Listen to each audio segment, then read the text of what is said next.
মা গো আমরা কি নতুন পোশাক পাবো না মা?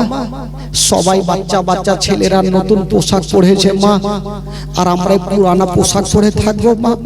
কালকে ঈদের নামাজ সবাই পড়তে যাবে নতুন নতুন পোশাক পরে মা, আমরা কি নতুন পোশাক পাবো না? যেমন এই কথা বলেছেন ফাতেমা আর দাঁড়িয়ে থাকতে পারলেন না, বলছেন বেটা রে তোমরা এই প্রশ্ন কেন করলে বেটা বলো?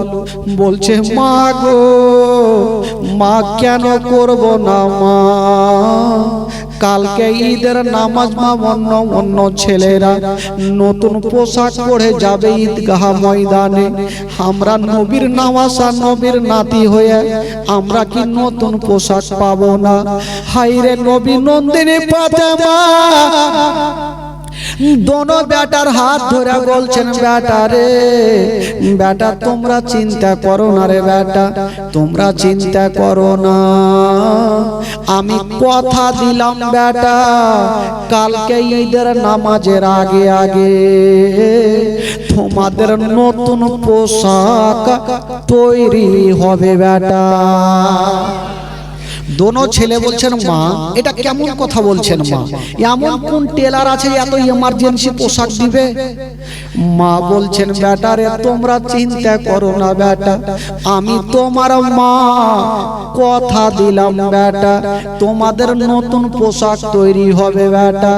দোনো ছেলে মার কথা বিশ্বাস করে বাবা গো মার কথা বিশ্বাস করে দোনো ছেলে চলে গেছেন বাইরে। হায়রে নবী নন্দিনী ফাতেমা রাত্রি বেলাতে মা যাই নামাজ বিছায়া যেন সাজদাতে পড়ে গেল, আল্লাহর দরবারে কাঁদছে। ও রব্বুল আলামিন আল্লাহ গো আমার দোনো বেটার কাছে আমি ওয়াদা করেছি আল্লাহ কালকে ঈদের নামাজের আগে আগে আমার দোনো বেটাকে আমি পোশাক দিতে হবে আল্লাহ। আল্লাহ যদি আমি পোশাক না দিতে পারি আমার দোনো বেটা আমাকে বিশ্বাস করবে না, আল্লাহ তুমি একটু পোশাকের ব্যবস্থা করে দাও। ফাতেমার দোয়া আল্লাহর দরবারে কেন কবুল হবে না? ওই ফাতেমা আমার মা বোনদের মতো ছিল না রে মা। বাবা গো ফাতেমা কেমন নামাজ আদায় করেছিলেন বাবা, সন্ধ্যার সমাতে সাজদাতে যেতেন, সারা রাত পার হয়ে যেত একটা সাজদা খতম হইতো না। ওই ফাতেমার দোয়া আল্লাহর দরবারে কবুল হয়ে গেল। আল্লাহ বলে জিবরাইল দেরি করো না, তাড়াতাড়ি করে যাও জান্নাতে চলে যাও। আমার হাবিবের বেটি ফাতেমা। কে চিৎকার করছে রে? কাউকে চিৎকার করতে দিয়ে না ভাই। আমার হাবিবের বেটি ফাতেমা আজকে যাই নামাজে পড়ে ডুগরে ডুগরে কাঁদছে। তুমি যাও জান্নাত থেকে দুটা সাদা রঙের পোশাক নিয়ে যাও আর আমার হাবিবের বেটি ফাতেমাকে দিয়ে দাও। আমি ফাতেমার কান্না দেখতে পারি না। মা গো কোন ফাতেমা মা? যেই ফাতেমার হাতে হবে জান্নাতি চাবি মা। ওই ফাতেমা যদি রাজি হয়ে যায় মা তবে জান্নাত গ্যারান্টি রে মা। হায়রে নবী নন্দিনী ফাতেমা বাবা গো আল্লাহর দরবারে দোয়া করছে, আল্লাহ দোয়া কবুল করে নিয়েছেন। আমার আল্লাহ বলছেন জিবরাইল দুটা সাদা রঙের পোশাক নিয়ে যাও আর ফাতেমাকে দিয়ে দাও। জিবরিল আমিন ফেরেশতা জান্নাতে গেল আর দুটা সাদা রঙের পোশাক নিয়ে ফাতেমার গেটে আওয়াজ দিচ্ছেন বাবা। যেমন আওয়াজ দিচ্ছেন মা ফাতেমা ডান দিকে সালাম ফিরায়া বাম দিকে সালাম ফিরায়া যেমন দরজা খুলতে যাবে জিজ্ঞেস করছেন কে আছো গো? ফাতেমা আগে দরজা খুলে না, আগে জিজ্ঞেস করি কে দাঁড়িয়ে আছে, কে আমাকে ডাক দিচ্ছে? কে আছো গো, কে আমাকে ডাক দাও? জিবরাইল ভাবছেন আমি কেমন কথা বলবো, আমি আমার পরিচয় ফাতেমাকে দিব না। জিবরাইল বলছেন ফাতেমা তুমি দরজা খুলো, আমি অন্য কেউ নয়, আমি হলাম ইমাম হাসান হোসাইনের দরজি, আমি হলাম দোনো নামাসার দর্জি। ফাতেমা ভাবছেন আল্লাহ আমি কোনো কাপড় দিনি, জামা দিনি, তবে দর্জি কেন আমার বাড়িতে আসলো? ফাতেমা দরজা খুলেছে গো, দেখছেন একটা লম্বা লোক দাঁড়িয়ে আছে, হাতে পুটলি নিয়ে। বলছেন ফাতেমা এই যে পুটলি খানা নিয়ে নাও। ফাতেমা পুটলি খানা নিয়ে বাবা কোনো কথা জিজ্ঞেস করলেন না। জিবরাইল চলে গেছেন, ফাতেমা দরজাটা লাগিয়ে জায়নামাজে পুটলিটা রেখে দিয়া ভাবছে একটু খুলে দেখি। যেমনই খুলে দেখছে গো বাবা অন্য কিছু ছিল না, দুটা জান্নাতি সাদা রঙের পোশাক ছিল। ফাতেমা দেরি করলেন না, আল্লাহর দরবারে দুই রাকাত শুকরানা নামাজ আদায় করলেন। আল্লাহ আল্লাহ তুমি ছাড়া কেউ নাই, আল্লাহ আল্লাহ গো আজকে আমার ছেলেদের কাছে আমার মান সম্মান থাকবে। হাইরে দোনো বেটা সকাল যখন হইল এবার মার কাছে পোশাক নিতে আসবে, তার আগে আমার নবী চলে আসিল। বলছেন বেটি আচ্ছা বলো রে মা, বলো তোমার ছেলেদের জন্য কোন পোশাক তৈরি করেছো কিনা? ফাতেমা বলছেন আব্বা ওই যে দেখেন আব্বা চেয়ারের উপরে রাখা আছে। আমার নবী দেখছেন আর বলছেন বেটি রে ওইটা তো দুনিয়ার পোশাক নাই রে মা, ওটা হলো জান্নাতি পোশাক, জান্নাতি পোশাক। বলছেন বেটি রে আচ্ছা বলো ওই পোশাক তোমাকে কেটা দিয়ে গেল? ফাতেমা বলছেন আব্বা আমাকে যে দিয়ে গেল আমি তাকে চিনি না। আমার নবী বলছেন বেটি রে তুমি তাকে চিনো না, কিন্তু আমি নবী তাকে চিনি। আব্বা আপনি চিনেন কে ছিল আব্বা ওটা? আমার নবী বলছেন ফাতেমা আমি যেমন সমস্ত নবীদের সরদার, যেই লোকটা তোমাকে পোশাক দিয়ে গেছে মা, সেই লোকটা হলো সমস্ত ফারিস্তাদের সরদার। আমি যেমন সমস্ত নবীদের কমান্ডার, যেই লোকটা তোমাকে পোশাক দিয়ে গেছে মা, সেই লোকটা হলো সমস্ত ফারিস্তাদের কমান্ডার, তার নাম হইল জিবরাইল। আব্বা সেটা জিবরাইল? হ্যাঁ রে মা ঠিক আছে আব্বা। আব্বাকে যখন হইল পোশাক দিয়ে গেছে আব্বা আপনি নিজের হাতে একটু পরিয়ে দেন, আপনার দোনো নাতিকে ডেকে আপনি পরিয়ে দেন। আচ্ছা বলেন তো ভাই যখন ঈদের দিন আসে আমরা খুশি থাকি কি থাকি না ভাই? একটু জোরে বলুন। আমরা সবাই খুশি থাকি ভাই, কিন্তু আমার নবী দোনো নাতিকে ডাক দিচ্ছেন ওরে আমার নাতিরা চলে আসো। তো দোনো নাতি দেখছেন পোশাক হয়তো আমরা নতুন পাবো, দৌড়িয়ে চলে আসছে, কিন্তু আমার আল্লাহর অর্ডার হয়ে গেল। আল্লাহ বলে জিবরিল আমার নবীকে জানিয়ে দাও দুটা সাদা রঙের পোশাক নাতিদের পড়াবার আগে জিজ্ঞেস করবে তারা কোনটা রং নিবে। যদি তারা রং আলাদা লাই আমার নবীকে বলবে এক চুল্লু পানির ছিটা মারবে, আমার আল্লাহ তাআলা রংটাকে পরিবর্তন করবে। জিবরাইল চলে আসিল, আমার নবীর কানে কানে বলে চলে গেল। আমার নবী বড় নাতিকে ডাক দিচ্ছে না, ও নাতি একবার কাছে আসো। বড় নাতি চলে আসিল। শুনেন বাবা ঘটনা কোন দিকে যাচ্ছে গো। বড় নাতি চলে আসিল, আমার নবী বলছেন বড় নাতি আচ্ছা বলো তুমি কোন রংটা পছন্দ করো?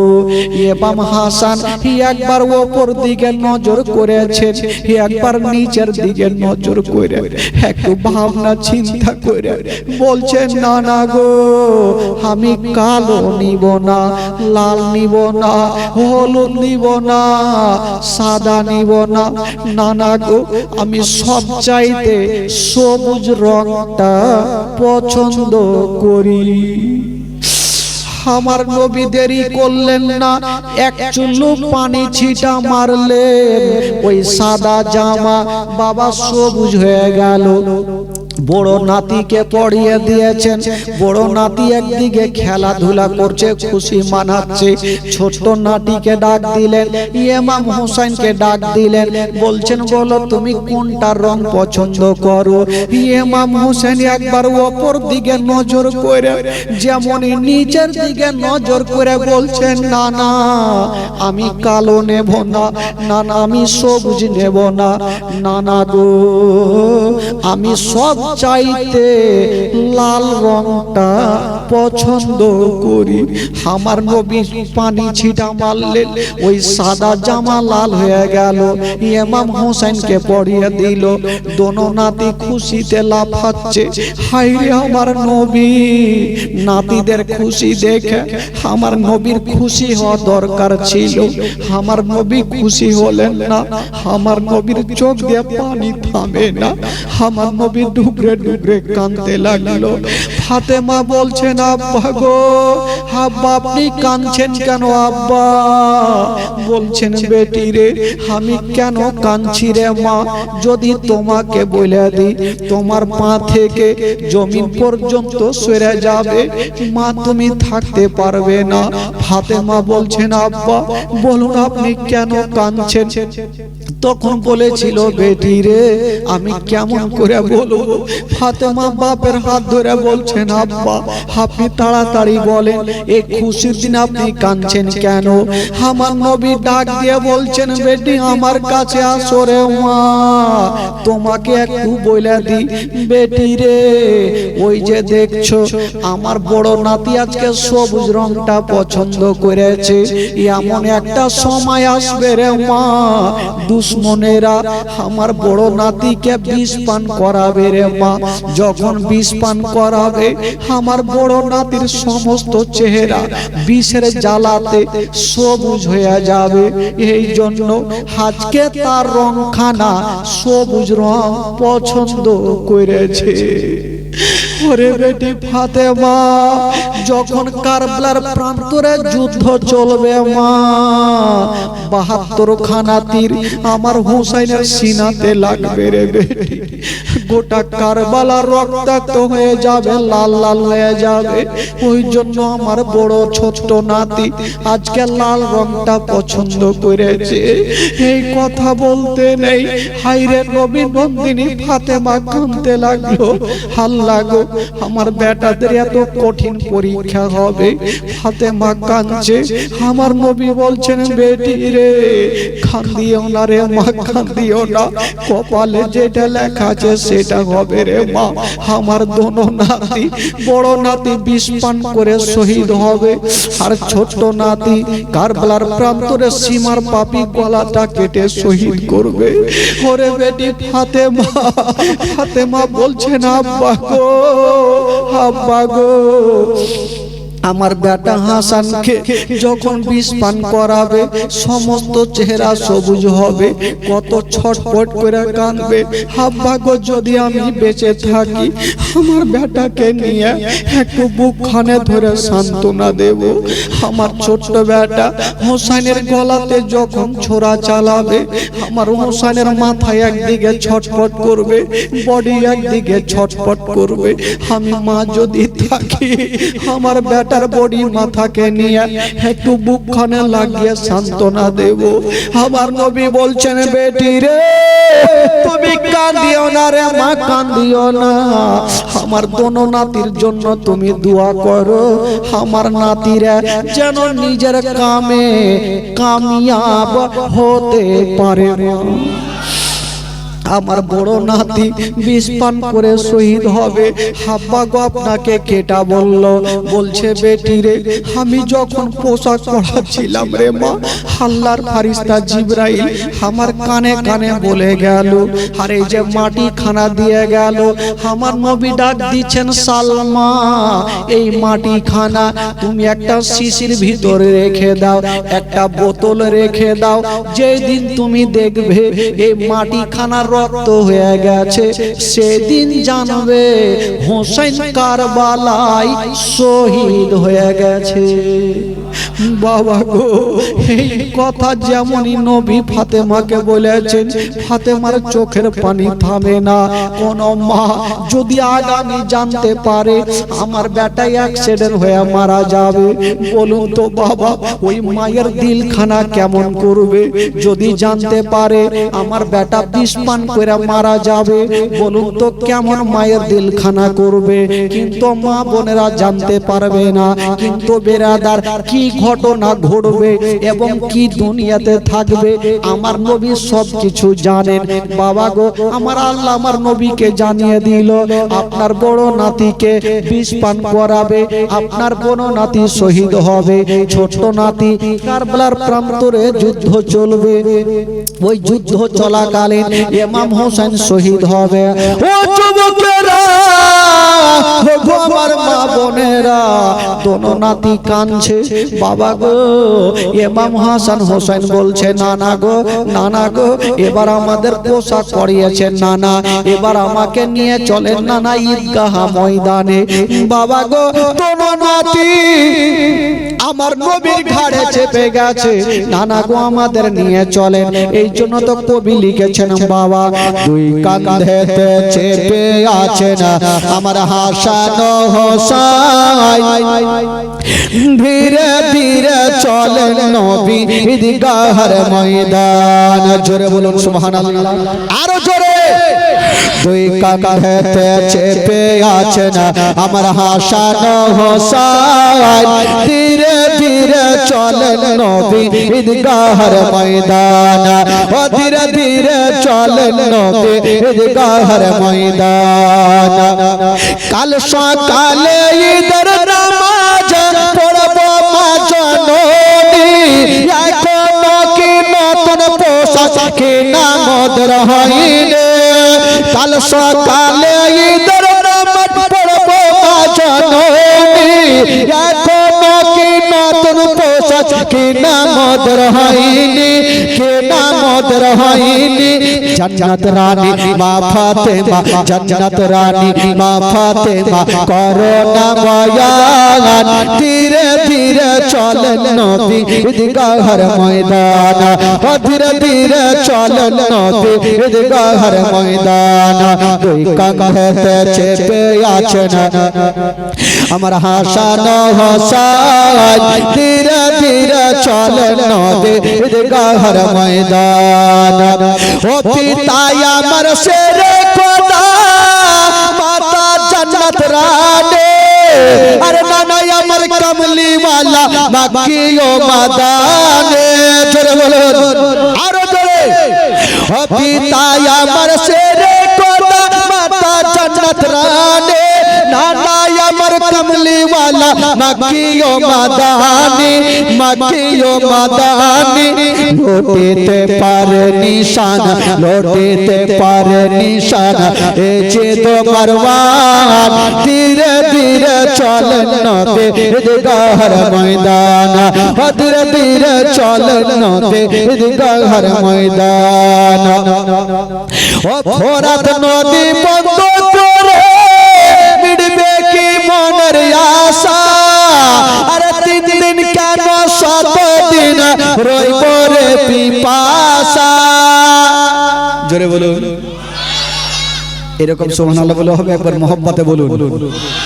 ও ফোরাত নদী বন্ধ করে মিটবে কি মনের আশা, আরে তিন দিন কেন শত দিন রইব রে পিপাসা, রইব রে পিপাসা। কারবালাতে শহীদ হইয়া কারবালাতে শহীদ হইয়া বাঁচাবো ঈমান ধীরে ধীরে চলেন নবী ঈদগাহের ময়দান ধীরে ধীরে চলেন নবী ঈদগাহের ময়দান দুই কাঁধেতে চেপে আছেন আমার হাসান হোসাইন ধীরে ধীরে চলেন নবী ঈদগাহের ময়দান জোরে বলুন সুবহানাল্লাহ আরো জোরে বলুন ও কম্পিটিশন চলছে দেখো হাতের লেখা লেখি আরে কাহার হাতের লেখা ভালো মা বলো না দেখি কম্পিটিশন চলছে দেখো হাতের লেখা লেখি কাহার হাতের লেখা ভালো মা বলো না দেখি মা বলো না দেখি তারিখে তার ঘোষণা তারিখে তার ঘোষণা তারিখে তার ঘোষণা দুইজনে সমান ধীরে ধীরে চলেন নবী ঈদগাহের ময়দান ধীরে ধীরে চলেন নবী ঈদগাহের ময়দান দুই কাঁধেতে চেপে আছেন আমার হাসান হোসাইন ধীরে ধীরে চলেন নবী ঈদগাহের ময়দান আল্লাহুম্মা সাল্লি আলা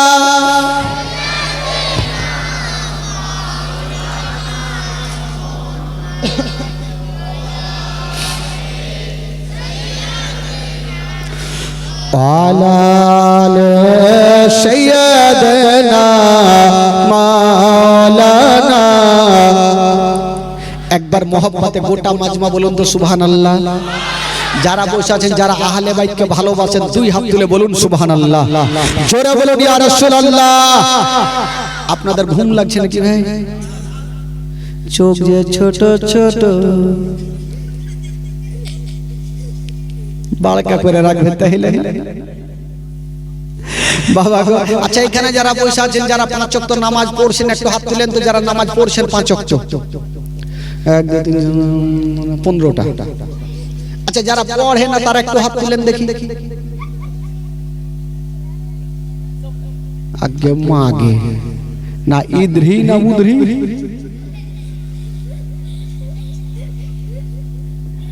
একটা লোক জানে জীবনে নামাজ পড়ে না একটা মরল সর্দার ওকে ডাকলে এদিকে আইসো লোকটা চলে আসলো তো মরল সর্দারের একটা মনের ইচ্ছা এই লোকটাকে টাকার লোভ দিব লোভ বুঝলেন তো লোভ কি বলে ওটাকে আপনাদের ভাষায়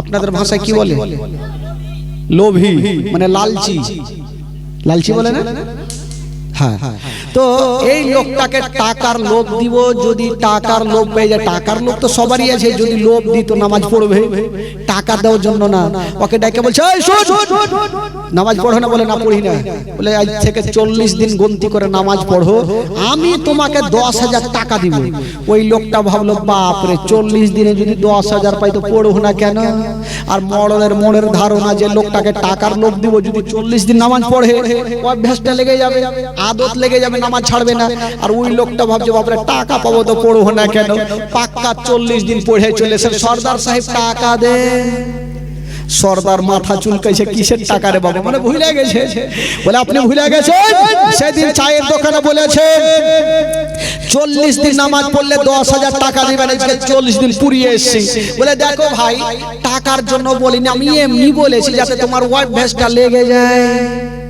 তো সর্দারকে চট করে বলছে আমি জানতাম আমি নামাজ পড়লে আপনি টাকা দিবেন না ঠকবেন আপনাকে মারাত্মক জিনিস হয়ে গেছে ফের সর্দার মাথাতে টেনশন করছে এই কি ঠকলে রে ভাই বলে কি হয়ে গেছে বলে সর্দার সাহেব আমি জানতাম 40 দিন নামাজ পড়ার পর আপনি টাকা দেবেন না ঠকবেন এই জন্য 40 দিন যে নামাজ পড়েছি একদিন ওযু করিনি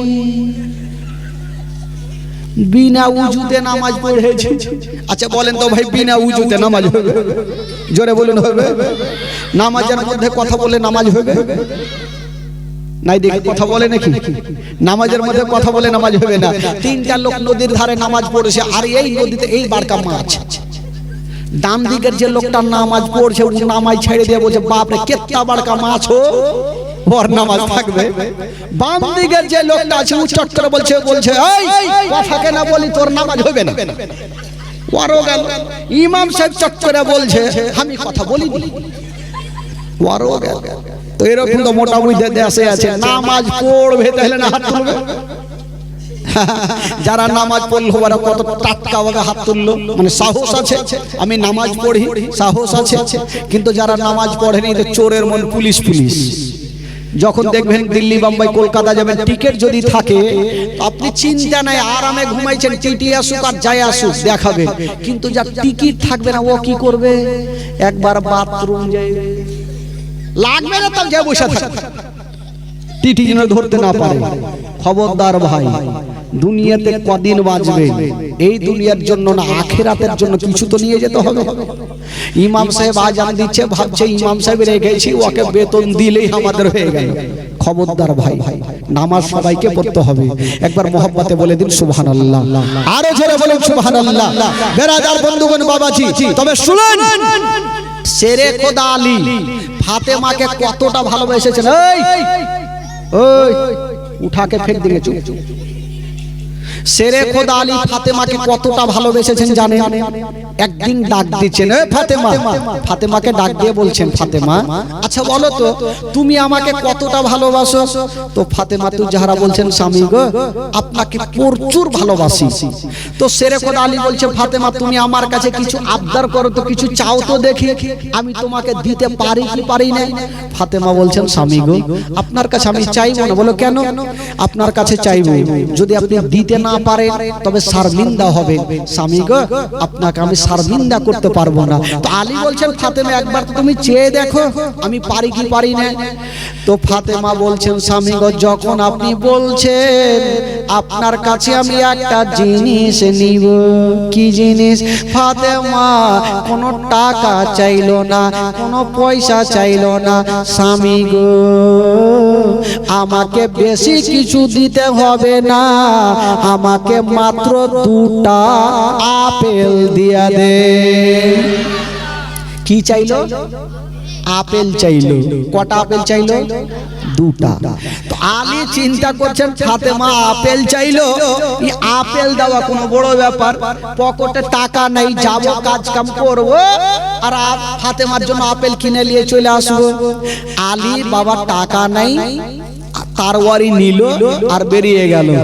দেখেন আল্লাহ কি করে আলীর পরীক্ষা নিচ্ছেন। আলী তারওয়ারি খানা নিয়ে বেরিয়ে যাচ্ছেন বাবা।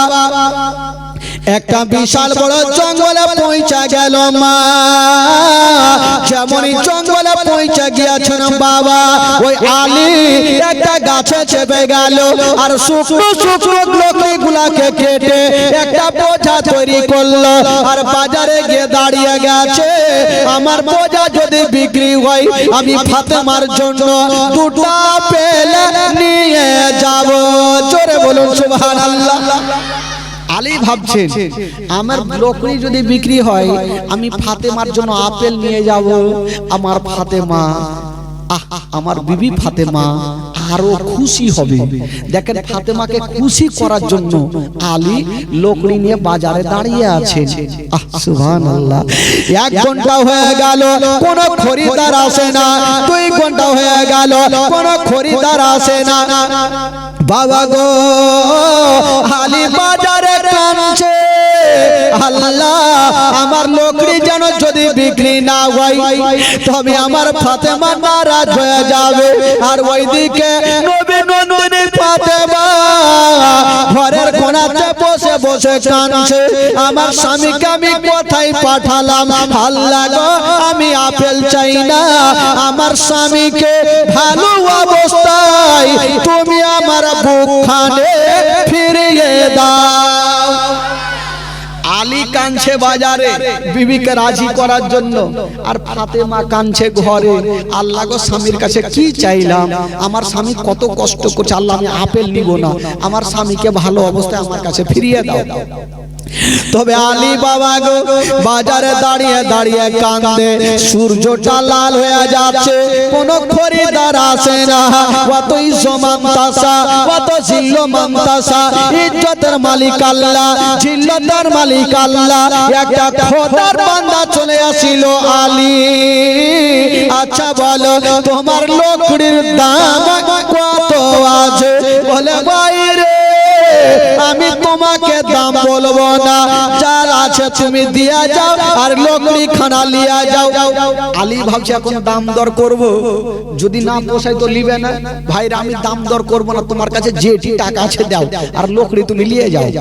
ওই লোকটা কিছু টাকা দিল আর আলী ওই টাকা থেকে দুটা পেলে খরিদ করে নিল। আলী কিন্তু বিবিকে খুশি করার জন্য আনফান করে হেঁটে চলে যাচ্ছে, ফাতেমাকে খুশি করব। দেখেন বাবা গো, বিবিকে খুশি করার জন্য চলে যাচ্ছে। তো ফারিস্তা গণেরা আরজ করছেন, আল্লাহ আজকে তো আলী যাচ্ছে বিবিকে খুশি করতে, আল্লাহ গো আজকে আলীর পরীক্ষা লিও। আমার আল্লাহ বলছেন তোমরা যার পরীক্ষা নিতে যাইছো সাবধানে যাইও। বলে কেন? বলে আমি জানি আমার আলী এমন কোন পরীক্ষা নাই যে আমার আলী পাস করতে পারবে না। আমার আলী সমস্ত পরীক্ষাতে পাস করে নিবে। আমার আলীকে তোমরা ফেল করতে পারবে না। তো ফারিস্তা বলছেন আল্লাহ চেষ্টা কইরা তো দেখি। তো একজন ফারিস্তা ফকির সেজে আলীর সামনে হাজির হয়ে গেল। আলী তো আনফান করছে বিবিকে খুশি করার জন্য, আপেল লুকিয়ে আছে আর চলে যাচ্ছে। ওই ফকির বলছে আলী দাঁড়িয়ে যাও। আলী দাঁড়িয়ে গেল। কি হলো? বলছে আলী আমি 7 দিনের ভুকা পিয়াসা তোমার কাছে আসলাম, যদি কিছু খাবার থাকে আমাকে দাও। আলী বলছে ভাই রে আমার কাছে কিছুই নাই। নাই মানে তোমার কাছে যে দুটা আপেল আছে।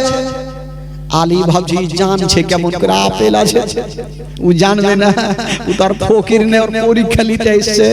আলী ভাবছে আমার কাছে আপেল, এই লোকটা জানলো কি করে, তো বেকার ফেসে গেলাম। ভাবলাম যে বিবিকে খুশি করব, এই আপেল যদি দিয়ে দিই তবে ফাতেমা তো আর খুশি হবে না। আলী চিন্তা করছেন আমি বিবিকে খুশি করব না এ ফকিরকে খুশি করব।